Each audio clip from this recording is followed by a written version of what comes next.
Welcome back to Torah on the Go. Whether you are on the Peloton or walking your dog or taking a break from work, we are so glad that you are spending a few minutes with us learning some Torah.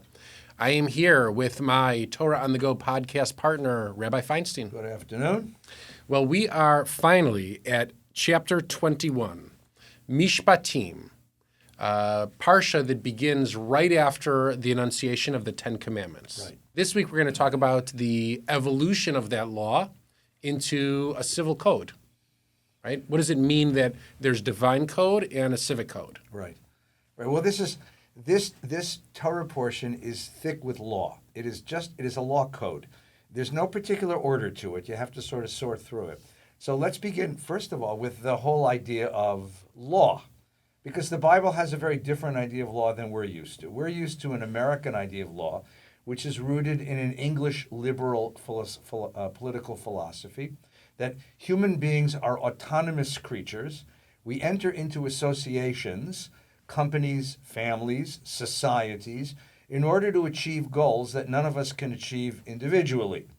However, there's friction whenever you put autonomous individuals together, and the purpose of law in the English liberal tradition was to reduce and litigate that friction. So in other words, law is necessary in the English liberal tradition because we don't get along. In the Jewish tradition, it has a different vision. The Jewish tradition's vision is each of us is imperfect, and God has commanded us to try and reach toward perfection. And law is a method for perfecting the human being and perfecting the human society. So whereas the English liberal tradition, American law, is based on a series of rights, and I have my rights and you have yours, and I will sue you if you impinge on my rights, and you will sue me if I impinge on your rights, and society will charge me with a crime if I impose on too many people's rights. The Jewish tradition is based on something else. It's based on a vision of what we can become. So it's based in a vision of responsibilities.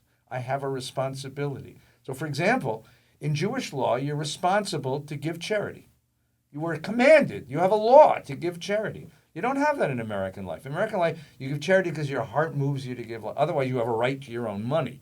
But in Jewish law, you have an obligation to give money, to give charity, because that raises you up and it improves the society that you live in. So the whole philosophy is a different way of understanding law. There is, it's an extension of the themes of the Ten Commandments in the sense that there are do's and don'ts to the laws of the Torah, even the civic laws. There's details to it. Details, right. So, for instance, you shall not play with the weights and measures when you're in a transaction, right? Of course. Put a parapet around. The one I like the best is the parapet law. That's exactly right. A little fence. A little fence. I put a pool fence around my pool when my grandkids were born, and I said a bracha because the idea is that you put a fence around dangerous places to protect people from what they might do. And here too, it's not that my rights are being impinged upon. I have a responsibility to protect you. I have a responsibility to protect the vulnerable, to protect the child who might wander into my backyard. So I am responsible for putting a fence around this. Right. So in the Torah, it doesn't talk about backyard swimming pools like we do in Encino. It talks about if somebody has a pit, right? If somebody has a pit, or if somebody builds a roof, they're supposed to put a guardrail on the roof, so if somebody goes up there, they don't fall off the side of the roof. Right. Those are the ideas. How do you think it changes the nature of society? Meaning, our Americanism that is about individual rights, and our Judaism that's about communal responsibility. Yeah, personal responsibility. Personal responsibility. The whole language of responsibility. Well, look, take one small example of this, and something that you and I are dreadfully familiar with. We meet with kids as they become bar and bat mitzvah. You're meeting with children who are reaching into their adolescence and beginning to become adults. What the tradition's doing is framing that experience. In the American experience of becoming an adult, you are gaining privileges. You can stay out later. You can make your own decisions. Eventually, you're going to be able to drive. Soon, you're going to be emancipated altogether. And good luck with your kids. Terrifies parents. In the Jewish, what we do is we sit with the kid and we say, great, you're a bar mitzvah, a bat mitzvah, which means you are responsible. The American idea is because you have privileges and freedoms, you have dignity. Lose those freedoms, you lose your dignity. You're diminished. In the Jewish idea, it's quite the opposite. You are responsible. And because you're responsible, you have dignity. So the more responsibilities that are laid upon you, the more dignity that you have. Because you are bar mitzvah, we can now count on you. We can count you in a minyan, but more than that, we can count on you to behave in a certain manner. It's a whole different attitude about what it means to be human in a human society. And so as American Jews, I always look at this Parsha as with fascination because because we look at this set of law, meaning the Torah's set of law, and it feels foreign to the law that we grow up knowing here in this society in which we live today. Right. And how do we reconcile the idea that we create the fence around the pool, just to go back to that example, we create the fence around the pool because that's what it means to be a good person. Right. Rather than we're breaking some kind of statute of the city of Encino. Yeah, well, the idea is this. So here's the paradox of law. Because I am imperfect, I think we said this a couple of weeks ago, because I am imperfect, I need the law to guide me toward a better self, a better me. But because I have that within me, I have the potential, I can do the law. I need the law because I'm imperfect, but I am perfectible, and that's why I can do the law. So Maimonides' wonderful idea was that virtue is a habit. You learn these habits. Generosity, for example, is learned by giving charity. Patience is learned by acting patiently. You learn virtues by acting in certain ways. It's a behavioral system of virtue. You're not born with these virtues, and you don't create them in abstraction. So building the fence around my pool teaches me to be responsible. Putting on my seatbelt when I drive teaches me to be responsible. Look, we do this when we teach the kids to drive, and I'm picking on you because your daughter's learning. So, but the idea is, it's not a question of I have a right to this lane, and if you get in front of me, I'm going to honk my horn. That's sort of the way Americans drive, at least Californians drive. It's how can I share the road in a responsible fashion so we all get to where we're going? How can I be a better citizen in this circumstance? It's a whole different attitude about how I walk the world. I mean, one of the great laws in Mishpatim is something that we learn is when you're little kids learning Gemara, you'll lose something called Elu Metzias. When you find something, you're walking on the road, and you're walking in the world, and you see that somebody lost objects. What do you have to do with the lost object, right? So in a rights-based circumstance, you'd say finders, keepers, losers, weeper. Now that I possess it, I own it. But in a responsibility base, you ask yourself the question, if I were the person who lost that thing, would I be looking for it? And if I'd be looking for it, then it doesn't belong to the one who finds it. It has to be announced to the community. You have to have an opportunity for the person to come find it. So it's based on this idea of I have to imagine myself in that circumstance. Kind of amazing, right? I have to imagine myself in that circumstance, which means that very simple law of ethics is teaching empathy. It's teaching empathy. How would I be if I were in that circumstance? How would I be feeling? What would I be doing? And therefore, how do I need to respond? So last week with the Aseret Dibrot, the Ten Commandments, we talked about the two categories of Ben Adam L'Makom, laws between people and God, and Ben Adam L'Chavero, laws between people and their neighbors or the rest of the community. Mishpatim, even though it's a civic code, it also blurs that line. What does it say about the Torah in general, that it moves back and forth with such ease between these two concepts, that society is constructed in a way, that the assumption of the Torah is that society is constructed in such a way that we maintain relationship with God at the same time as we maintain relationship with the people around us, and all of it has to work. All of it has to work. Yeah. It means that we refute the Christian idea that body and soul are separated. I mean, the Christian idea is you exalt the spirit, you repress the body, the two stay apart. What you do on weekdays has nothing to do with what happens in church. The Jewish idea is that the way that I treat my neighbor is exactly what God's interested in. I mean, imagine that. God's worried that my pool fence is secure enough to keep the neighborhood kids from drowning. In other words, it's in my social interactions on a very basic level. Losing objects, protecting the pit, the pool, making sure that I'm driving safely. I mean, all of the very basic activities are the interest of God in this world. That we either create a place for God in this world by the way we behave, or we push God out. So that body and soul are really united in this thing. I mean, the whole idea of Mishpatim is that God is giving me commandments about how I have to behave myself in a social circumstance. That's a remarkable insight, that the social structure and the social interaction and the maneuvering within a social circumstance matters spiritually. That's the remarkable idea. I know that we're not going to get to it until next week, but I always think about this Parsha as laying the groundwork that somehow God is invested in the community. Yes. God is invested in God is with us in our communal manners. Right. And so to understand that about Mishpatim perfectly leads into the rest of Exodus. If you don't understand that about Mishpatim, if you don't understand that about, chapters 21, 22, 23, and 24 of Exodus, right, chapters 25 through 40 aren't going to make any sense to you. Right. Yeah. I remember I was in graduate school. I was doing religion and religious education at Columbia's Teachers College. I had a seminar on international education and religion. And they had a speaker once, a guy who was a very, very famous scholar of religion. He came from Japan.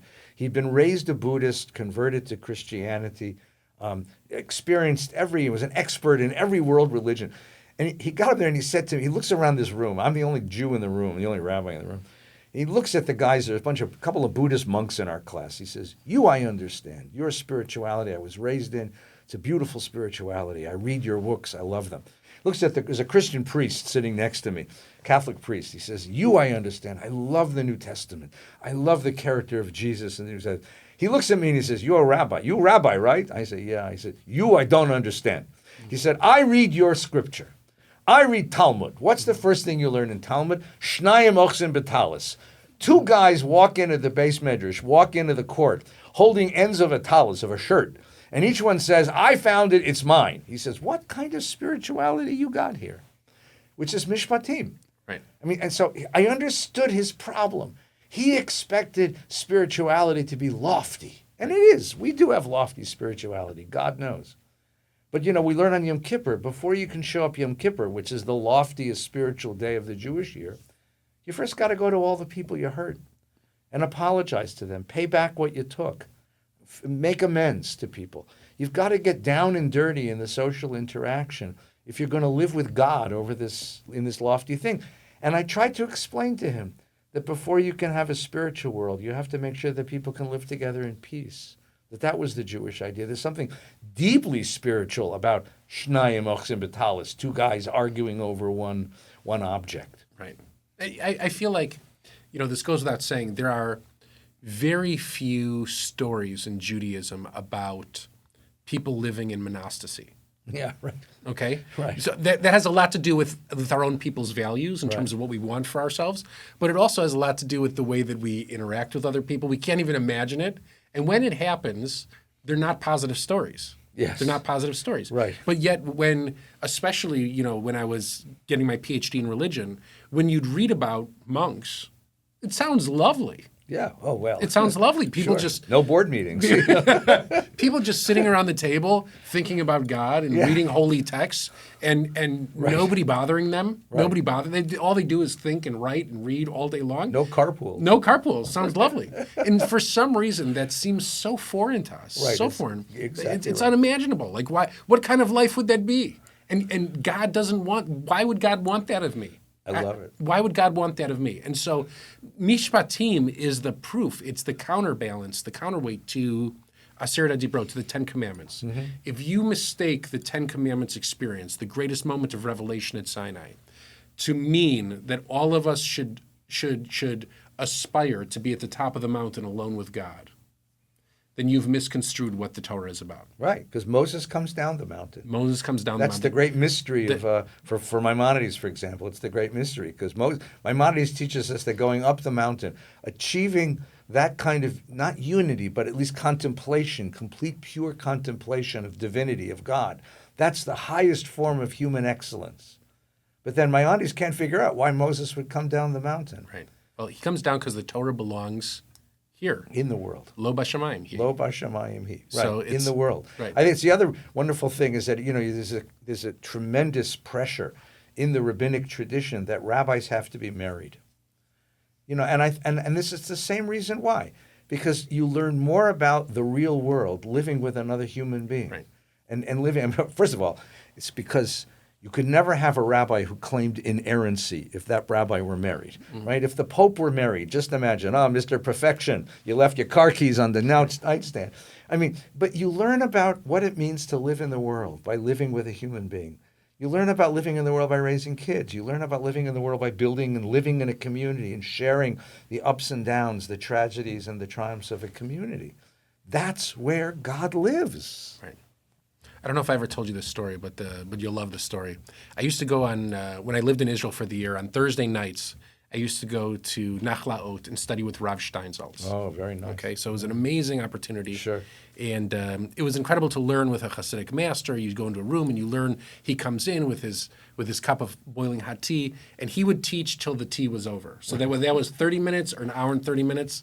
That was how long he taught, and everybody would sit. And it was really a beautiful experience in Israel because he welcomed everybody. We were secular. You were very religious. Men, women, soldiers. Everybody would come to learn with him.